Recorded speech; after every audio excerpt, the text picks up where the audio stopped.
واش الأصدقاء باش تنجح في هذه الحياة ضروري خص تكون عندك علاقة مزيانة مع ثلاثة د الحوايج. أولا العلاقة ديالك مع الله سبحانه وتعالى، ضروري أنك تكون حريص على العبادة ديالك ليه باش يعاونك ويسر لك الأمور ديالك في هذه الدنيا. ثانيا العلاقة ديالك مع راسك، من خلال خص تكون تايق في راسك بلي غتنجح واحد النهار، وضروري خصك تخدم وتضرب تمام. ثالثا العلاقة ديالك مع الناس، حتى هادي خص نضربو ليها الحساب، خص تكون قادر تصرف وتانفلونسي الناس وتتعامل معاهم. وهنا كنهضروا على الكاريزما، وهكا كنستنتجوا باللي ضروري خص تكون كتعرف كيفاش تكون علاقتك مزيانه مع الناس باش تساعدك على النجاح ديالك. وبهذا في هذا الفيديو غنسلطوا الضوء على الكاريزما. قبل ما نديماريو في الفيديو نعرفوا شنو كتعني الكاريزما وشنو هو التعريف ديالها.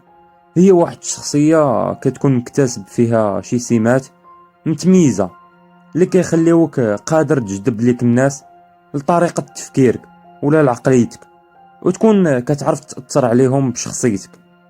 من هادشي كامل كنستنتجو ان الكاريزما هي تأثير زائد الجذب زائد تسحر الناس بشخصيتك. دابا عاد ندوزو لكيفاش نكتسبو هاد الشخصية. الكاريزما ديالك كتنقسم لثلاثة د الحوايج: الحضور، القوة، المودة. كل حاجة غنشرحوها بوحدة. نبداو بأول حاجة اللي هي الحضور.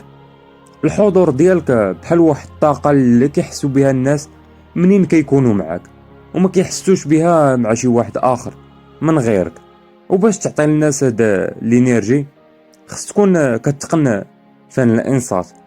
باش تولي تعرف تسمع، ركز ديما على الهضره اللي كيقول لك بنادم، وما تركزش على راسك ولا على اشنو غتقول. مثلا كتكون جالس في شي جروب وكل شي كيهضر وكل واحد كيبغي يعبر على الراي ديالو. دابا نسولك، شكون في نظرك اللي في هذا الجروب غيكون مطبق الحضور ديالو؟ والجواب هو حتى واحد. علاش؟ حقاش تطبيق الحضور ما كيجيش بالهضره ولكن كيجي بالاستماع. وتخيل معايا انت وسط هادو كامل اللي كيهضروا، انت بوحدك اللي كتسمع. هنا غتكون انت هو اللي شخصيتك بارزه وكتبان بحال واحد الليدر، وكلشي كيبغي يهضر معاك بقاش عطيتي لهضرتهم واحد الاهتمام من خلال الانصات ديالك لهضرتهم. وهكا راك بديتي تطبق على الناس الكاريزما. باش تزيد تبين الحضور ديالك خص تكون كتقن حتى التواصل البصري. ضروري خص التركيز بالعين يكون على هذاك اللي كيهضر معاك، ولا الا كنت انت اللي كتهضر خص تكون كتشوف عينين هذاك اللي كتهضر معاه، حقاش هكا كتبين باللي انت راك تايق في راسك وفي هضرتك. اخي بحاجه اللي ما كيحملوهاش الناس هي يكونوا كيهضروا مع شي واحد اللي كيبقى يدور في عينيه ولا يشوف في شي بلايص اخرين بحال التليفون ولا شي حاجه اخرى.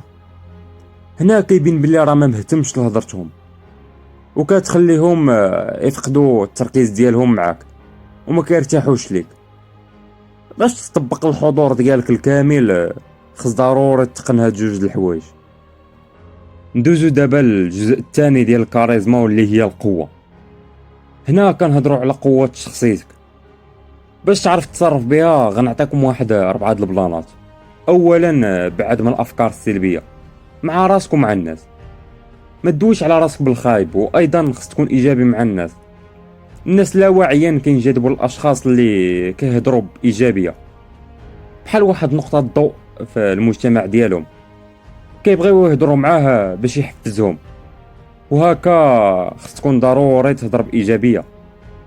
ثانيا كتعتمد على راسك وكدير كلشي لراسك وكدير اي حاجه بغيتيها بلا ما تديها في الناس.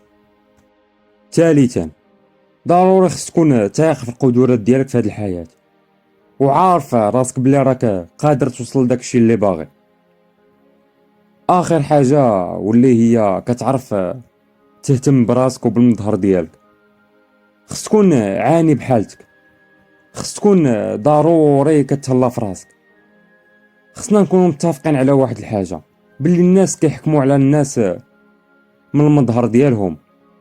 ملي كيشوفوك اول مره ضروري غياخدوا عليك واحد النظره، سواء كنتي عاني بحالتك غياخدو عليك نظرة مزيانة، الا ما كنتيش عاني بحالتك غياخدو عليك واحد النظرة اللي ناقصة.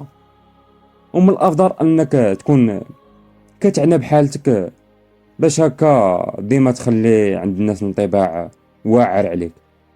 وهاد 4 الحوايج هما اللي كيعطيوك القوة، وإلا جمعناهم كاملين غيعطيونا واحد التقنية اللي هي الثقة في النفس. يعني ثق في راسك باش يحسوا بالقوة والسلطة ديالك، حقاش الناس كتبغي تهضر وتعرف على بنادم اللي طالع في النيفو، وكيتحمسوا على انهم يهضروا معاه ويتعرفوا عليه. وهكا غتكون طبقتي تاني خطوة في الكاريزما واللي هي القوة. دابا وصلنا لاخر حاجة واللي هي المودة.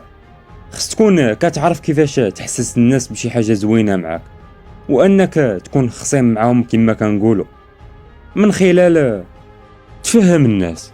حاول ديما تكون متفهم الحالة ديالهم سواء كانت زوينة ولا خايبة. ثانيا، جامل ومدح البشر. بان ليك شي حد لابس مزيان قولها لي، ولا بان ليك شي حد شخصيته زوينة قولها ليه، ما تكونش زقرام. الا جاملتي شي واحد غادي تلقاه حتى هو كيجاملك لا واعيا. ثالث حاجة، عاون الناس، ساعدهم فاش تكون في القدرة ديالك ومنين تشوفهم محتاجين. واخر حاجة، ضحك مع الناس، كما قال رسول الله صلى الله عليه وسلم: تبسمك في وجه اخيك صدقة. هذا الحديث شارح لك الأهمية ديال الابتسامة مع البشر.